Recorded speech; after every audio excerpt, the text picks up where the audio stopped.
Dari kelas PWSI-A,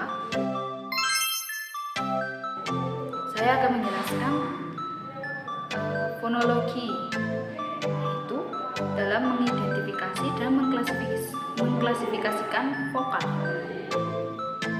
Apa kalian tahu vokal? Vokal adalah bunyi yang dihasilkan oleh getaran pita suara tanpa adanya hambatan di dalam saluran vokal. Salah satu cara untuk mengetahui vokalnya adalah berdasarkan tinggi rendahnya posisi lidah kita yang ada di dalam rongga mulut. Vokal berdasarkan tinggi rendahnya posisi lidah. Yang pertama ada vokal tinggi, juga dikenal sebagai vokal tertutup, adalah bunyi vokal yang dihasilkan ketika lidah berada di posisi tertinggi di dalam rongga mulut, yaitu mendekati pada langit-langit. Pada vokal tinggi, jarak antara lidah dan langit-langit mulut sangatlah sedikit. Contoh vokal tinggi pada huruf U, pada kata buku, putu, tunggu, putu. Kemudian ada vokal madya, yaitu vokal tengah yang dibentuk apabila rahang bawah menjauh sedikit dari rahang atas, seperti pada huruf E atau E. Posisinya ada di tengah-tengah mulut, tidak terlalu tinggi, tidak terlalu rendah, dan juga tidak terlalu terdekat, juga tidak terlalu ke belakang. Contohnya pada huruf E pada kata besar atau tetap, dan pada kata E bisa bebas ataupun yang lainnya. Kemudian ada vokal rendah. Vokal rendah ataupun vokal terbuka dihasilkan ketika lidah berada di posisi rendah dalam rongga mulut. Dan pada vokal ini posisi mulut agak sedikit lebar dalam pembukaannya dan menghasilkan bunyi yang lebih terbuka, seperti pada huruf A dalam kata satu ataupun dalam kata saku. Selanjutnya, kita menganalisis bagian lidah yang bergerak. Menganalisis bagian lidah yang bergerak berarti kita mempelajari peran dan gerakan lidah saat menghasilkan bunyi bahasa atau artikulasi. Atau dalam fonetik artikulatoris, lidah merupakan alat ucap aktif utama yang dapat bergerak ke berbagai arah di dalam rongga mulut. Bisa ke kanan, ke kiri, ke atas, ke bawah, ke belakang.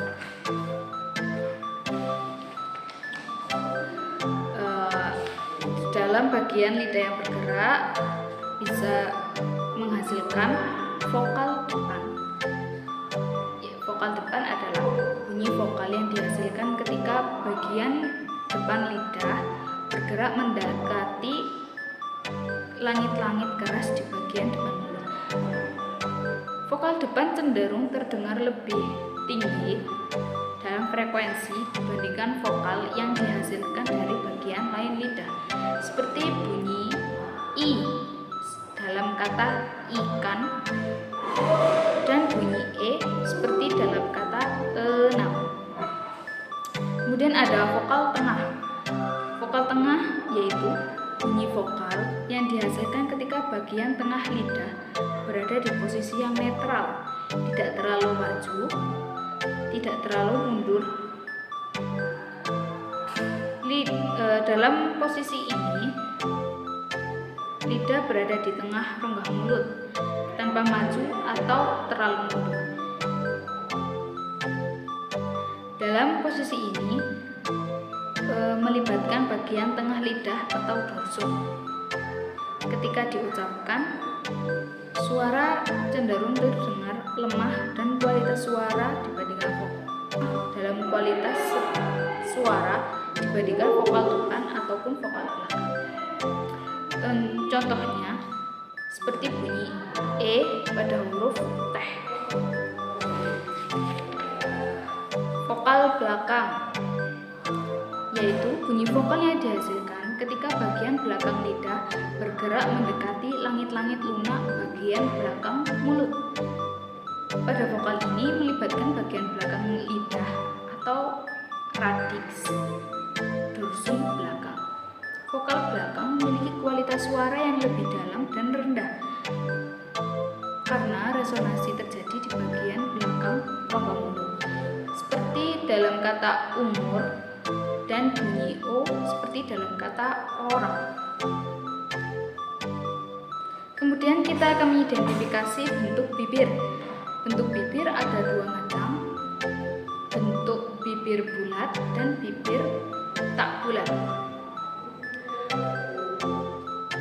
Dalam ilmu fonologi, bentuk bibir termasuk ciri artikulatoris, yaitu bagaimana alat ucap bekerja saat menghasilkan bunyi. Apabila didasarkan pada bentuk bibir pada waktu melafalkan vokal, kita akan mendapatkan 3 jenis vokal, yaitu vokal bulat rounded vowel dan vokal tak bulat unrounded vowel. Yang pertama ada vokal bulat, yaitu vokal yang dihasilkan ketika bibir membulat atau maju ke depan sehingga membentuk lingkaran kecil. Vokal bulat cenderung memiliki resonansi yang lebih dalam dan kualitas suara yang lebih tertutup. Dalam pengucapan, udara keluar melalui celah kecil antara bibir yang bulat. Contohnya seperti bunyi U dalam kata ibu, bu. Kita kan pasti otomatis lidah kita membulat pada kata vokal U dan vokal O. Huruf O seperti dalam kata bola. Kemudian yang kedua ada vokal tak bulat. Vokal tidak bulat adalah vokal yang dihasilkan ketika bibir kita tidak membulat. Jadi seperti bibir kita seperti A atau E, seperti itu, atau I begitu. Vokal tidak bulat memiliki resonansi yang lebih terang dan kualitas suara yang lebih terbuka. Bibir yang tidak membulat menjadikan saluran vokal untuk tetap lebih pendek dan menghasilkan frekuensi resonansi yang lebih tinggi. Seperti pada bunyi huruf I dalam kata ini, pada bunyi E seperti pada kata meja, dan bunyi A seperti dalam kata apa. Seperti cahaya rembulan di langit, hiasi angkasa dan skala jiwa yang sunyi. Baik, selanjutnya kita akan menganalisis konsonan. Yang pertama ada konsonan hambat letup. Pengertiannya, konsonan hambat letup adalah bunyi konsonan di mana aliran udara dari paru-paru dihambat sepenuhnya oleh artikulator dan kemudian dilepaskan secara tiba-tiba. Contoh konsonan hambat letup dalam bahasa Indonesia adalah pada huruf P, B, T, D, K, dan G. Kemudian ada konsonan nasal, mengidentifikasi. Konsonan nasal diidentifikasi melalui cara produksi suaranya, yaitu ketika udara keluar melalui rongga hidung karena velum langit-langit lunak diturunkan dan rongga mulut ditutup oleh artikulator, seperti bibir atau lidah. Untuk cara mengidentifikasinya, yang pertama bisa periksa aliran udara. Yang kedua, perhatikan posisi lidah dan bibir, kemudian uji dengan konsonan nasal lain. Yang terakhir, gunakan bantuan fonetik. Contohnya pada huruf M, seperti pada kata mama atau makan, kemudian pada huruf N, seperti pada kata nasi. Yang ketiga ada konsonan paduan. Analisis tempat artikulasi, place of articulation. Ini merujuk pada lokasi di saluran vokal di mana hambatan terjadi. Contohnya tempat artikulasi meliputi bilabial, yaitu menggunakan kedua bibir, misalnya pada huruf P, B, dan M. Kemudian ada labiodental, yaitu menggunakan bibir bawah dan gigi atas, misalnya pada huruf F dan V. Kemudian ada dental atau alveolar, yaitu menggunakan ujung lidah dan gigi atau gusi, misalnya pada huruf T, D, S, Z, dan lainnya. Kemudian ada palatal, yaitu menggunakan bagian tengah lidah dan langit-langit keras, misalnya pada huruf C, J, dan N. Kemudian ada velar, yaitu menggunakan bagian belakang lidah dan langit-langit lunak, misalnya pada huruf K, G, dan N. Kemudian yang terakhir ada glotal, yaitu hambatan terjadi di glotis, misalnya pada huruf H. Yang keempat ada konsonan geseran atau frikatif, yaitu bunyi konsonan yang dihasilkan dengan cara mempersempit saluran udara di dalam mulut atau tenggorokan tanpa menutupnya sepenuhnya. Udara dari paru-paru dipaksa melewati celah sempit tersebut, menimbulkan gesekan atau desis yang terdengar jelas. Mekanisme pembentukannya, proses pembentukan konsonan frikatif melibatkan dua artikulator atau organ bicara yang bergerak, seperti bibir atau lidah, dan organ yang pasif seperti gigi atau langit-langit yang saling mendekat. Celah yang berbentuk tidak menghalangi aliran udara sepenuhnya, tetapi justru menciptakan turbulensi atau gesekan udara yang berbunyi saat melewatinya. Contoh dalam bahasa Indonesia pada huruf F pada kata fisik, S pada kata saya, H pada kata hati, dan contoh-contoh yang lainnya. Yang kelima ada konsonan getar. Cara mengidentifikasinya yaitu lakukan dengan cara mengucapkan huruf konsonan sambil merasakan getaran di tenggorokan kalian. Jika pita suara kalian bergetar saat mengucapkan huruf tersebut, maka itu termasuk dalam konsonan getar.